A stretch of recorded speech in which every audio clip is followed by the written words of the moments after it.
A surreal shape rises from the Florida plains. Looking like a huge grain silo with wings, it's officially called a space transportation system. To most people, though, it's known as America's Space Shuttle. This is America's main space effort for the next decade, the first reusable spacecraft. Each shuttle is planned to fly 100 missions into space. If successful, it will begin a new era in space exploration. The shuttle's now undergoing final tests, and it's due for launching within the next few weeks. The project is 3 years behind schedule and $4 billion over budget. Dubbed by some the Space Lemon, its troubles in the generally successful American space program have been unparalleled. But this project has pushed high technology to its limits. The heart of the space shuttle is the orbiter Columbia. In appearance, it looks like a stubby airplane. But there are notable differences, like the pods for 3 large rocket engines beneath the tail fin. Constructed primarily of aluminum, it's a kind of rocket plane. Its designers hope it will be able to shuttle into and out of space, the first scheduled space service. To do this requires special materials and construction. Silica fiber can withstand the tremendous temperatures encountered when traveling through the Earth's atmosphere. It's used to protect the aluminum skin of the orbiter. Compressed into blocks, the silica fiber is sliced into sheets. Then the critical process begins of cutting and shaping individual small tiles. 31,000 of them are needed to sheathe each orbiter. Each tile must be custom made for its spot on the craft, and the measurements must be exact. The silica tile is finally sprayed with a ceramic coating.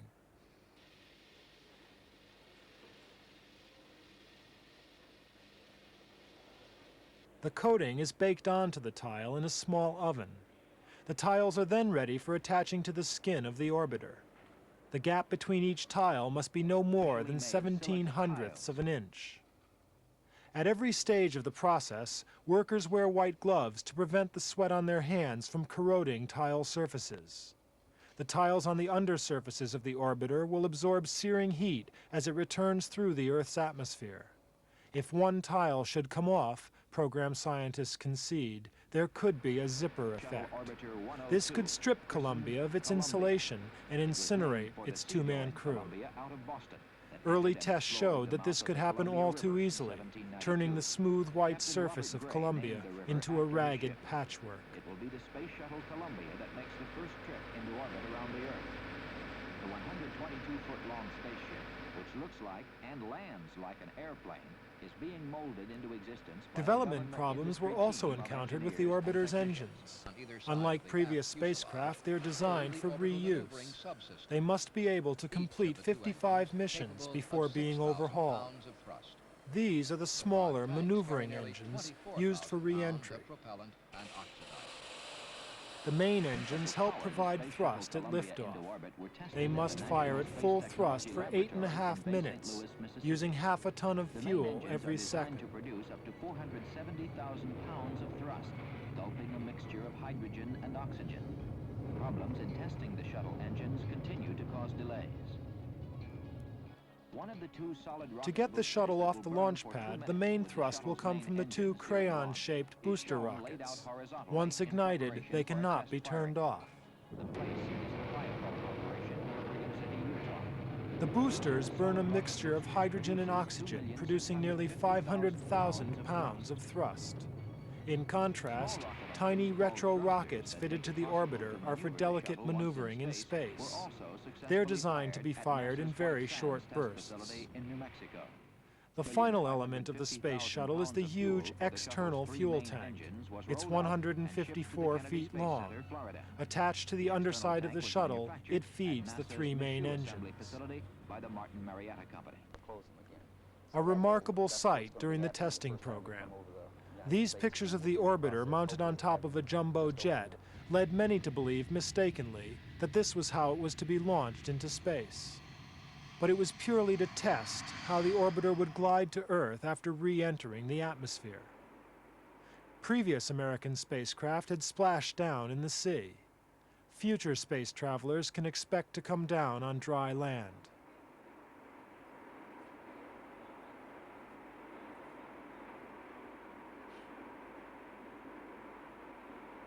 Orbiter, booster rockets, and fuel tank were pieced together at the Kennedy Space Center, Florida.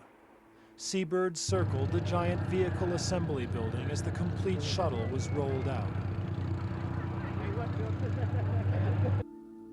What NASA's Space Shuttle The will builders are look like determined prior that to launch. 1981 will be the Shown year here of the during a Space test. Shuttle.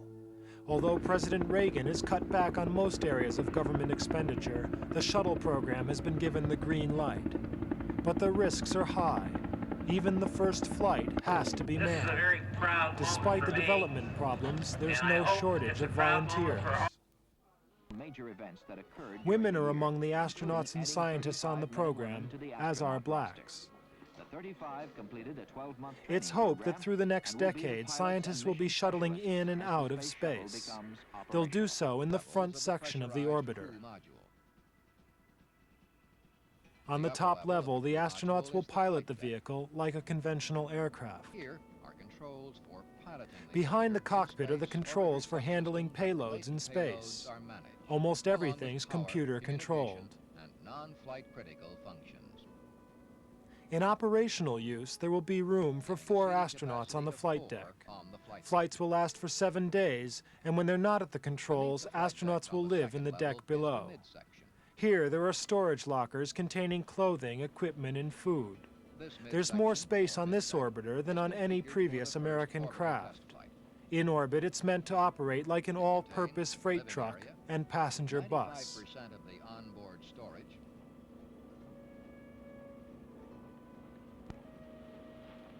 In one corner, the waste management facilities, space jargon for the toilet.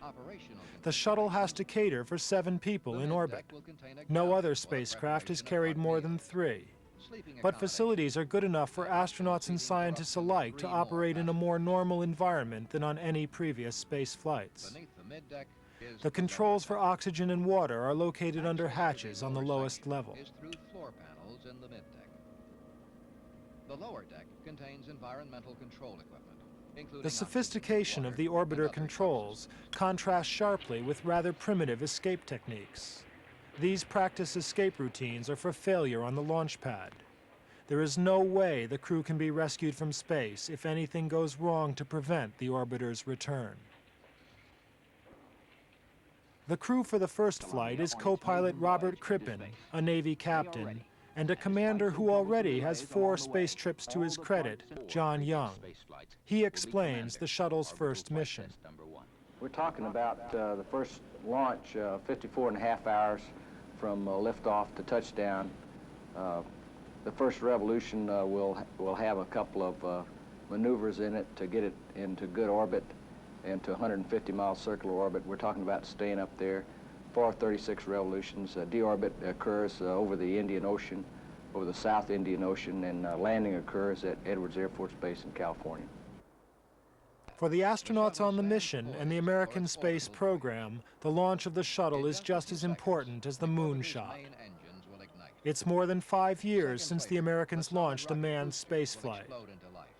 As commander of Apollo 16, John Young was walking on the moon in April 1972 when the American Congress approved funding for the Space Shuttle program.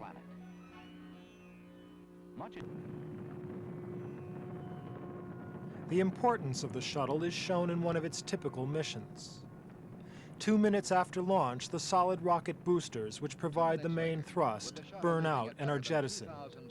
They fall into the Atlantic on parachutes to be recovered, refueled, and used again. The shuttle continues climbing on the thrust of its 3 main engines. 8.5 minutes from launch, these engines shut off and the external tank is detached. This is the only part not reused. The shuttle's final boost into orbit is provided by 2 smaller engines in the tail, the orbital maneuvering system, fed from onboard fuel tanks. While in space, the craft is positioned by the use of 46 small jets set in the tail and the nose. The orbiter's speed now steadies at 5 miles a second, and the operational tasks of the shuttle begin. Co-pilot Robert Crippen explains. That point is to get the large payload bay doors opened up. The reason that we need to do that is the insides of the doors are configured with radiators, and that is how on orbit we primarily cool the vehicle. Prior to that time, we're having to use flash evaporators, which just uses water that we have stored on board, evaporating it to cool the electronics. And with the doors open, we can go ahead and conserve that water. Satellites and other cargo can now be launched into space with the use of television cameras and a remote-controlled lifting arm. About 20% of the shuttle's payload capacity is reserved for military use, including the launch of spy satellites. The Russians have just developed a killer satellite and are reportedly working frantically on their own version of a shuttle. Weighing 5 tons and measuring One civilian scientific project will be the launching of a giant space telescope. Work is progressing on grinding the 94-inch primary mirror. The completed telescope will weigh 5 tons and measure 43 feet long by 14 feet in diameter. It will give astronomers long dreamed of views of space. No longer will they be obstructed by the veil of the Earth's atmosphere. The shuttle will be able to place the telescope in orbit at a height of 310 miles. The new telescope observatory is scheduled to be placed in orbit by the Space Shuttle in the 1980s and will circle the Earth at an altitude of 310 miles. Mission accomplished. And with Space missions completed, the doors must be closed before the orbiter can return to Earth. This is a major concern of the space engineers. They are worried that in orbit the vehicle might distort and the doors might not fit back into place. The crew would then have to close them manually. Descent is achieved by slowing the craft using the maneuvering rockets as brakes. The shuttle then starts to fall from the vacuum of space into the Earth's atmosphere. It can be extended to 30 days with additional provisions. Heat is generated through friction and surface temperatures reach 2,300 degrees Fahrenheit. This is dissipated through the heat shield of silica tiles. During the final phase, the shuttle is unpowered.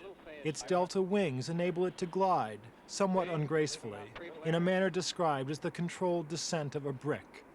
The crew's task is to get it down onto a 3-mile-long dry lake bed. Gears coming. Okay, 200 feet, Joe, 260 knots. You're looking good. 250 knots, 240 knots, 230 knots, 220 knots, 200 knots. After all the teething troubles, it's vital that Columbia's first flight succeeds.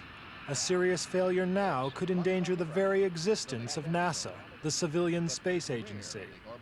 But it wouldn't be the end of the shuttle. The shuttle program would probably be taken over by the U.S. military, for the simple reason that beyond any purely scientific value, manned flight in space is considered essential to America's military needs.